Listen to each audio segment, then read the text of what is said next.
is on fire. Problem solved, sir.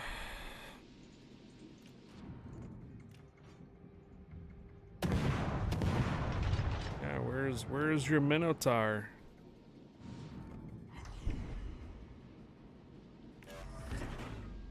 Where's your Minotaur support?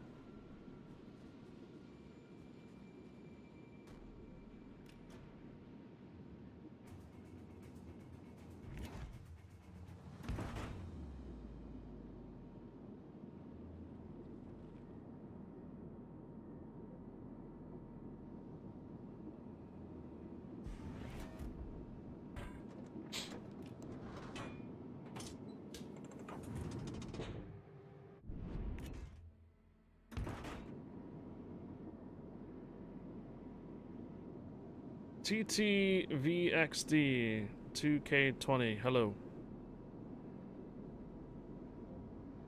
Союзники, передаю координаты важной цели.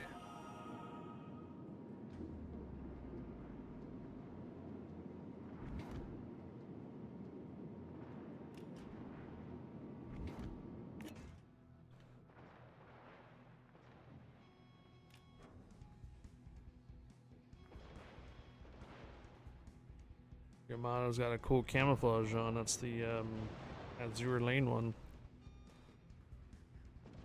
5.9, 4.9.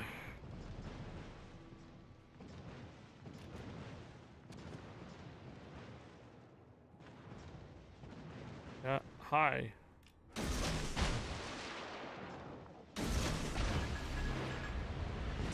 Smoke generator started. Oh, I already knew you were going forward now.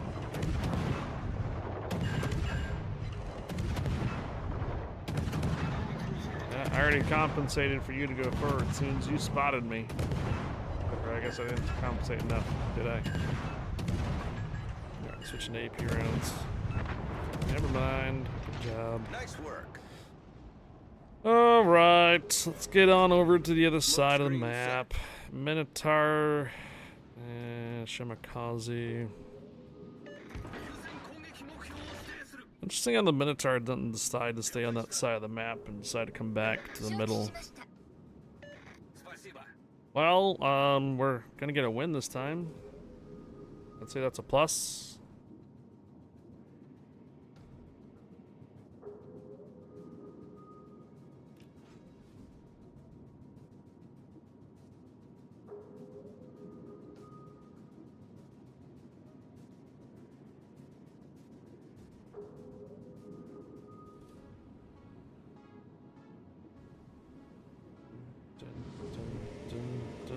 Dun.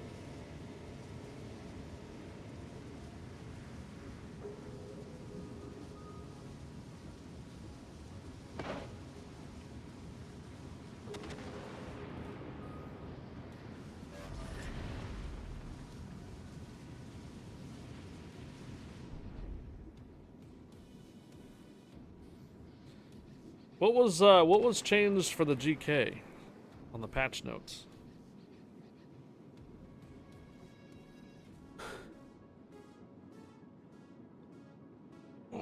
Excuse me. Ugh.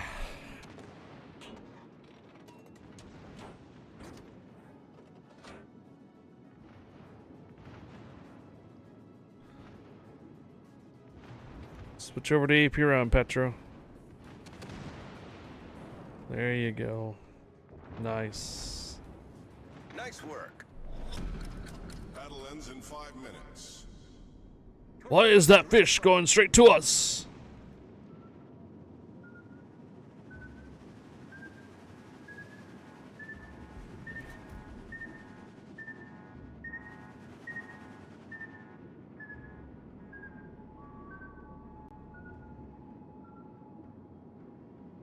What's the last cruiser? Oh, Zhao again. I wonder if that's the same Zhao that was in the last round before. Nope. Alright, GG's. Alright, I got time for one more.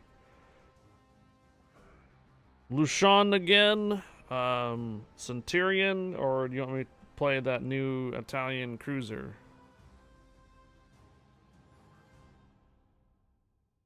Haven't got to that new Italian cruiser, not the Venezia. I have to get the Venezia set up. Ooh, looks like the Petropavlos had a Kraken denied. Service record, recent battles. No, it's different Zao. It's a different Zao altogether.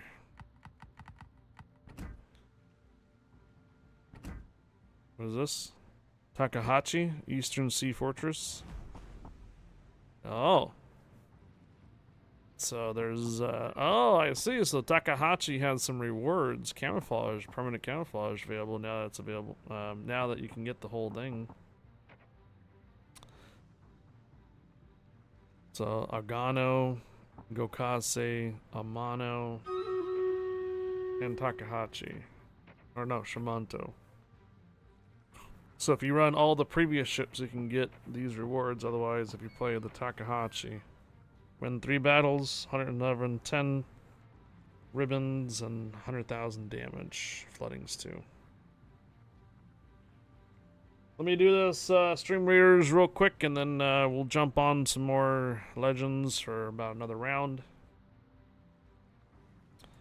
Again, if there's any particular ship that you guys would like me to play, I can. We'll probably run tomorrow if there's no request for Community Day. I'll probably run the Venezia tomorrow then. Okay. Ezvej Mike, thank you for the 100 bits.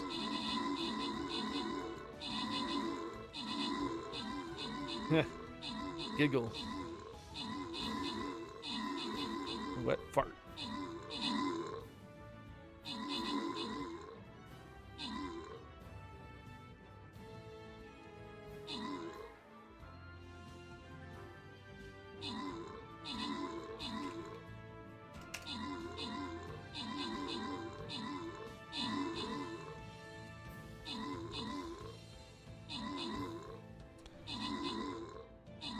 We got an option of either taking you guys over to Sergeant A7X or Vengeful Squid.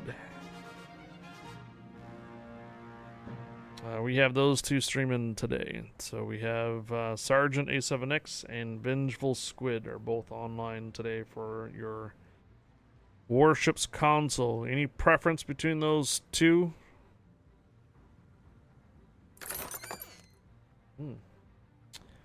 I got 450 dubs up here. Hey Mauricio. Captain Hour, I'm doing quite well. Thank you, Mauricio. Happy patch day for console. Thanks for tuning in over on the YouTube side. Knight PGK, want some gold? You got it, Knight PGK. And oh, Moga Lin, you got it. Anybody else looking for some gold? 50 gold. Going once. I got 2 more left. 50 gold. 50 gold going twice.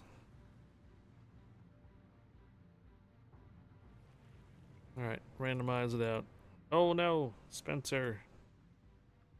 Alright, I gave you a refund, Spencer.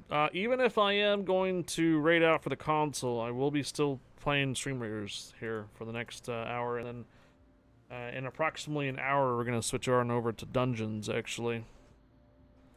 So to keep that in mind, I do have my dungeon saved, and we're approximately like 33 to 36 level, just past Jerry. So I'll need some help in about an hour from now to get that dungeon going or restarted. Meanwhile, we'll probably be running some marbles though. Alright, daily drop. Let's clear that out. Clear this too. I guess I need 75 assists, so I probably should put some ships or put some units down that provide an assist. It's alright. We'll probably get it during the dungeon anyways. Put a lot of ranged units in for this right here. Put a lot of ranged units right up in the front.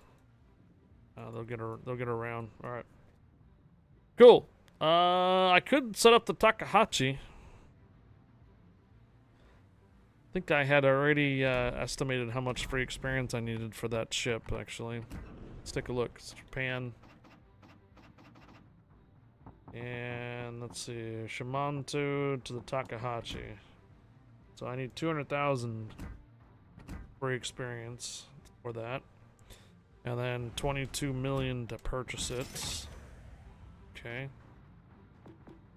And I don't have the permanent camouflage for it. And in order for me to do the rest of it, it'd be another 150,000 all the way to the top for it. Let's go ahead and do it. So Takahashi, hull upgrade, torpedo upgrade, and then gunfire upgrade. I'm gonna go with a reload for the main battery. What is it called? Concealment. And then rudder shift time for this one, steering gears modification, and aiming. I do not have the permanent camouflage at the moment, so I'm going to go ahead and run something that will give me the bonuses at least still. And let's go ahead and put that CC community contributor up on it. Fighter planes or AA, I'm going to go with the AA instead. So 2 hit point repairs.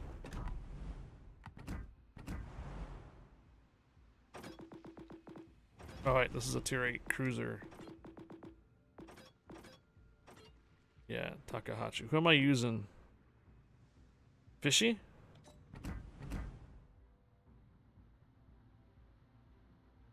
Is that just a guise? It is.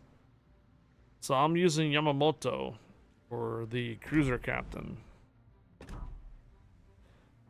Kind of seems like that's a bit off. What am I using for Yoshino? Same thing, Fishy? Okay. Fishy it is. Burn it down, igniter. Oh, yeah. I wonder why. Okay. Igniter, burn it down. Then fortified or punch through for the AP shells. Or asphyxiated. Yeah, now I know why. Refill station. No, we're going to go with the fully packed this time so I get an extra hit point repair. Charles Madden and Francesco Mambelli. What's the mission requirement again? Win 3 matches. Okay. May not have it on this one, but we're going to give it a try. Like I said, if I haven't got anything, got to everything today on the update, I will be back again tomorrow for same time, 9 a.m. Pacific to 12. East, 12, so 9 to 12 West Coast or Pacific, 12 to 3 East. Back on the console version. But later today, this afternoon, we're going to be doing some marbles for Marble Monday. And then we'll also continue our dungeon run for Stream Raiders. We'll be doing both of them at the same time, like we did yesterday. But we'll be in the marbles category today for Twitch. Alrighty. Takahashi, Minotaur again, and 2 Shimikazes, lots of Yamatos. Lots and lots of Yamatos.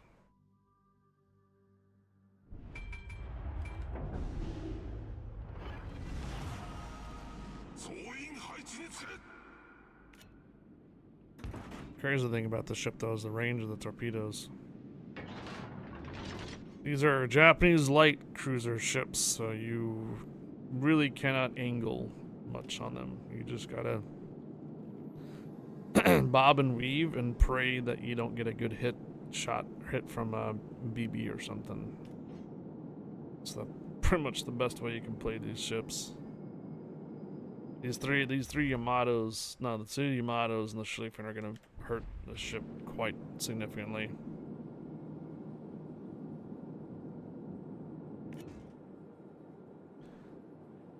Let's go out, see if we can catch a destroyer.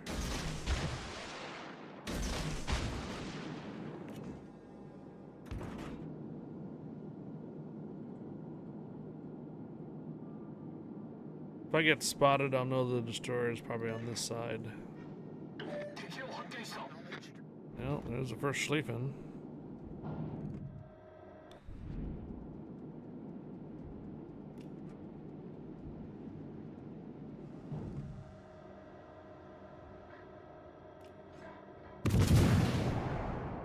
Yep, that's me.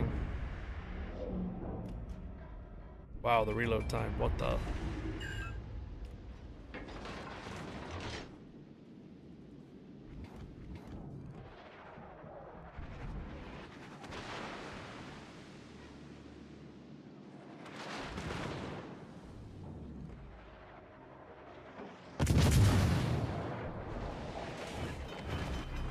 That would have a faster reload. 戦場に火災を確認。対応完了しました。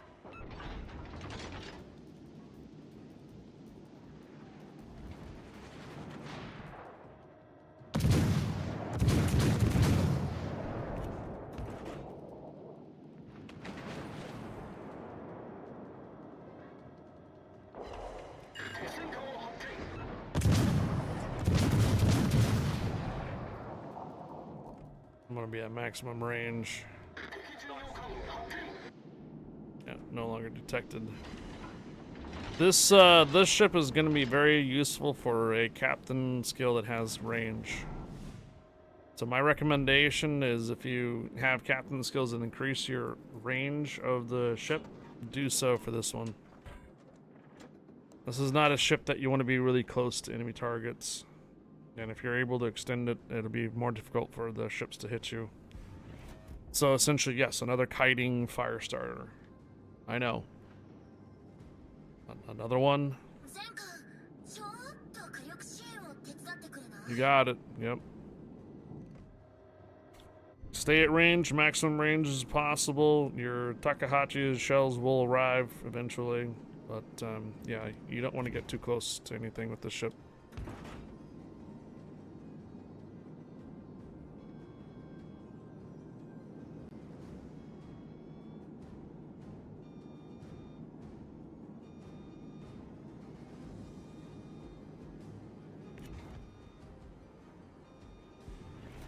Yeah, it's out of range.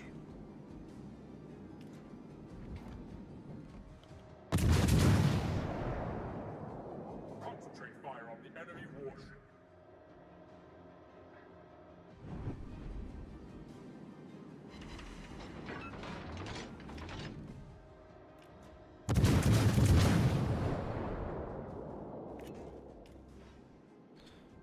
I'm thinking that the Schlieffen's gonna turn and he's gonna rush down. So let's go ahead and put these here and here for anticipation for the Schlieffen to turn and rush south. That's what I think he's gonna do.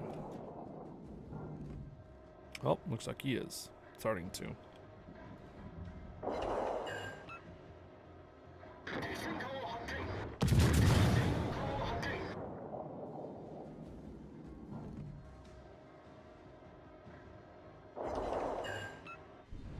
Fire. Fire! Fire! Fire! Fire! Fire! Fire!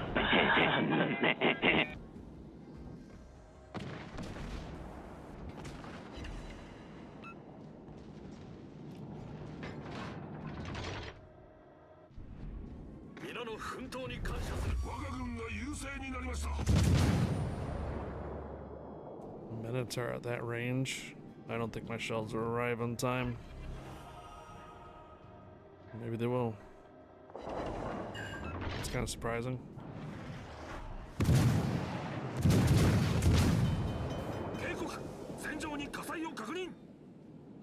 Let's see if I can get behind this island over here and try to shoot this Alaska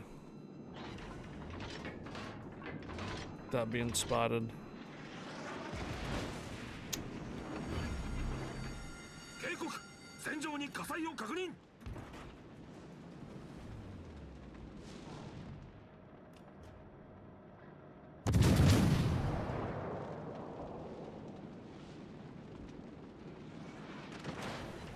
No longer spotted.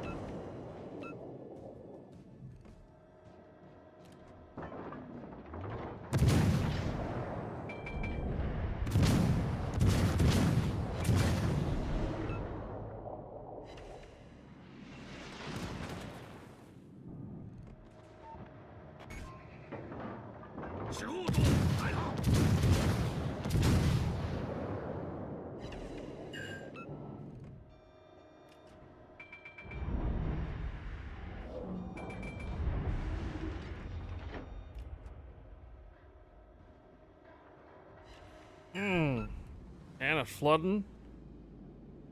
You damage control the flooding.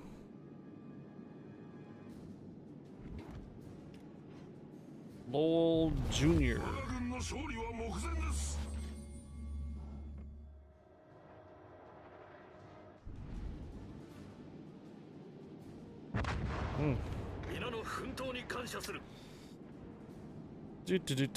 Well done.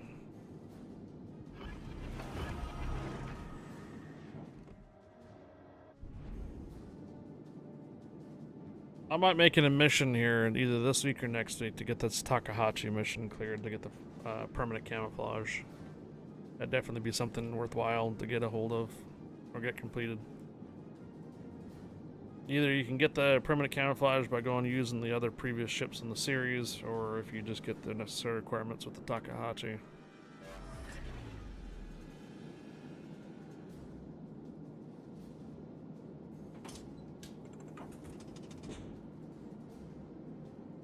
Yeah. 360 turn rotation in the back.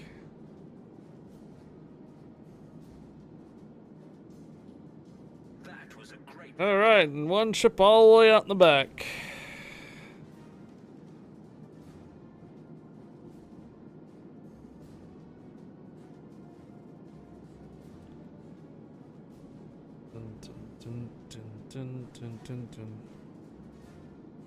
What's left again?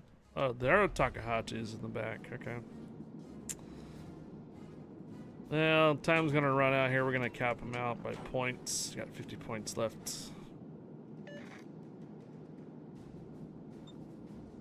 Well, I know. I know they're out there. Oh, that's what we didn't do. We didn't change the guys. So right now I have the guys as fishy. I should have changed it over to that other new one. And GG's. Let's go see if I can run it without equipping it, if it's got the voiceover. Well, ladies and gentlemen, that's going to be it for the console. I hope you guys enjoyed, and we'll pick it back up again manana tomorrow for the anything additional that you would like to see. So that is out today. Make sure to fire up your console early. Get the update. It was 8 gigabytes. This guy? This one. Huh. Does this look like a movie actor to you?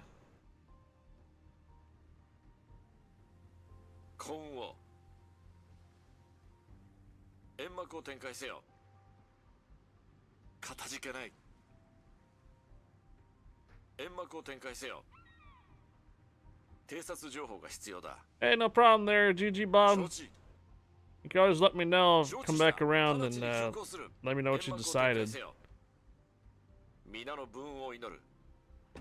Let me know what you decided on, if you picked up the ship or if you were going to decide to wait on it. So that was the Centurion. Let me get this prepared on Stream Raiders. I will be continuing to run Stream Raiders even if I am wrapping up the stream. I'll randomize what's left on Stream Raiders for the rewards. Vengeful Squid. Can I talk in his chat? No, I cannot. Can I talk in Sergeant's chat? Yes, I can. Alright, so Sergeant A7X is who we're going to send you on off to today for your console version of Warships. So we're going to continue with someone that is playing the console version of Warships for now. But otherwise, I will be back later this afternoon. We're going to be on some Stream Readers / Marbles for Marble Monday. But we'll continue the console version update manana tomorrow for your Torpedo Tuesday or Community Day Tuesday. Thanks for tuning in. Have a good rest of your Monday. I'll see you guys in a little bit. Thanks again. Bye. Hey,